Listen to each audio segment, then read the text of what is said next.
자, 또 시작 한번 해볼까요? 머리가 지금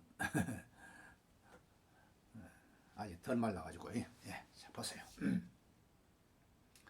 우리 연구 방법론 중에 가장 많이 쓰는 것이라고 할 수가 있어요. 그리고 범죄 방지 대책이라고 할 때 어떤 통계에 입각한 근거 없이 느닷없이 갑자기 자기 생각만 가지고 얘기해서는 안 된다는 얘기죠.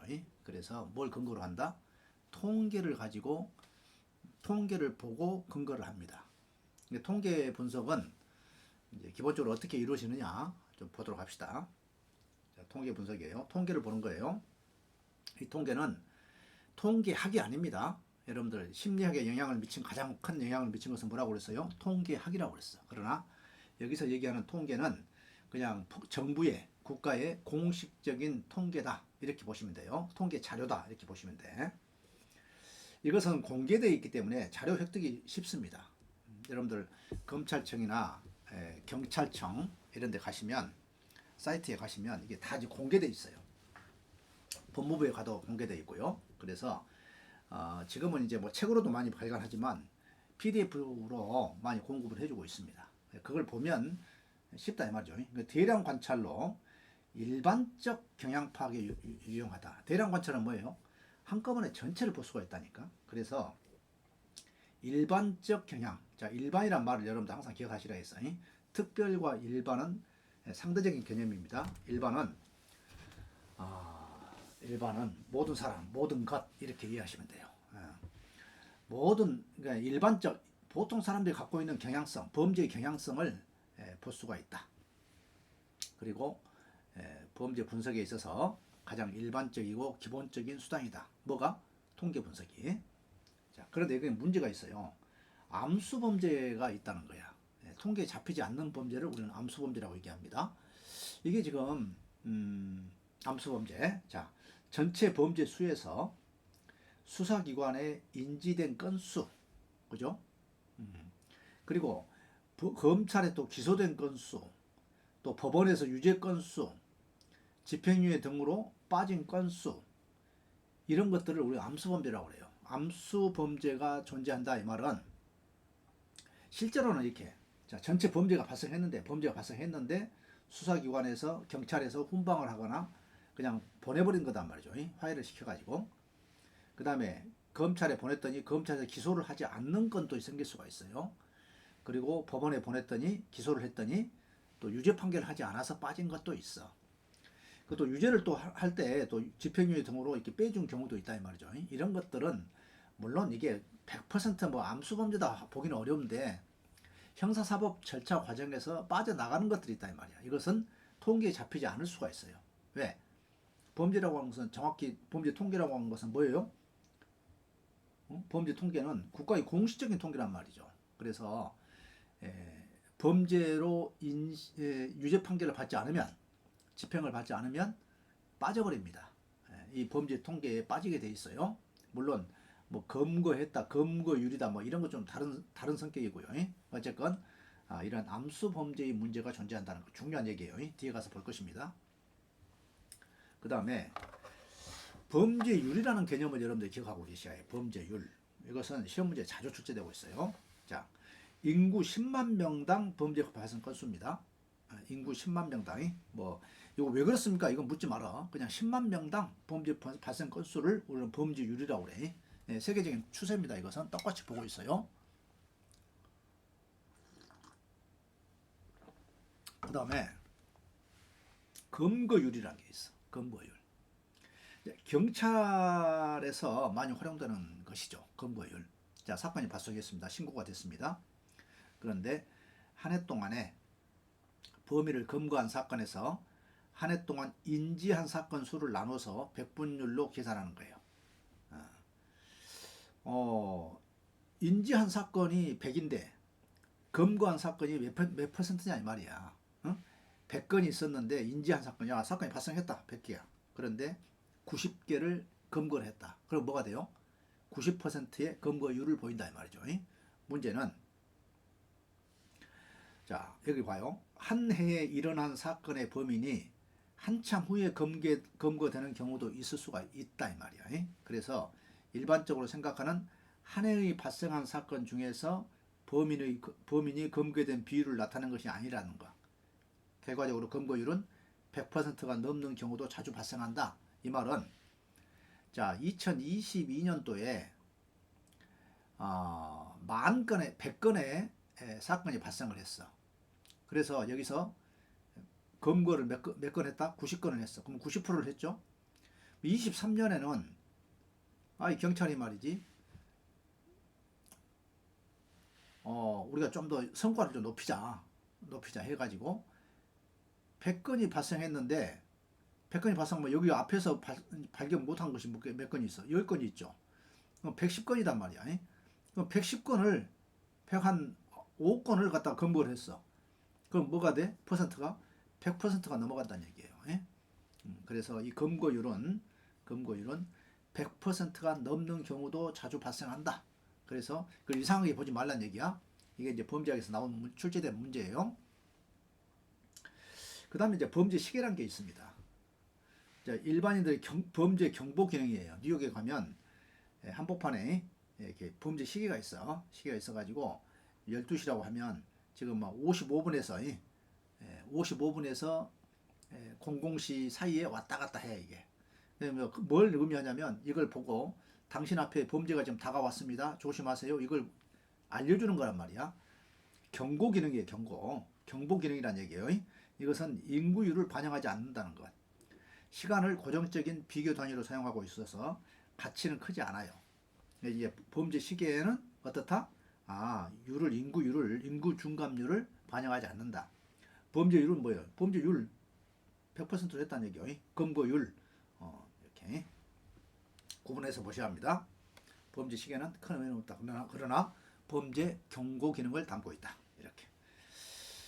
자, 우리나라 이제 대표적인 통계 자료가 있어요. 우리나라 대표. 자, 검찰청에서 만드는 범죄 분석이 있고요.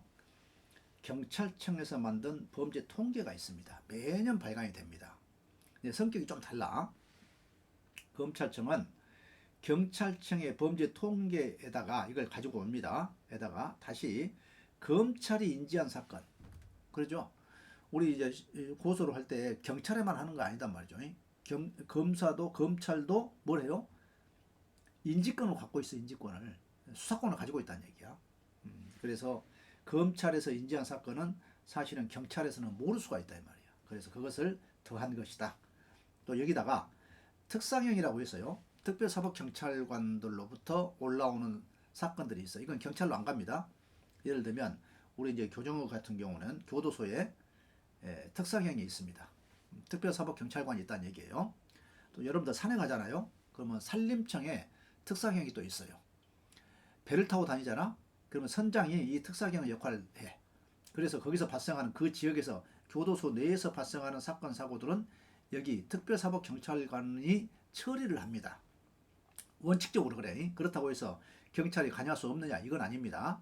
그래서 사건 사고를 수사를 해가지고 만약에 이것은 경찰에서 수사할 필요가 있다 하면 경찰로 보내고요. 이첩을 해서 경찰에서 다시 수사를 하도록 하고 또 검찰로 또 보고하고 이렇습니다. 자, 이러한 시스템을 갖고 있는 특별사법경찰관들의 역할, 이것은 경찰청의 범죄 통계에 잡히지 않아요. 그래서 가장 광범위한, 가장 방대한 범죄 발생 통계는 뭐다?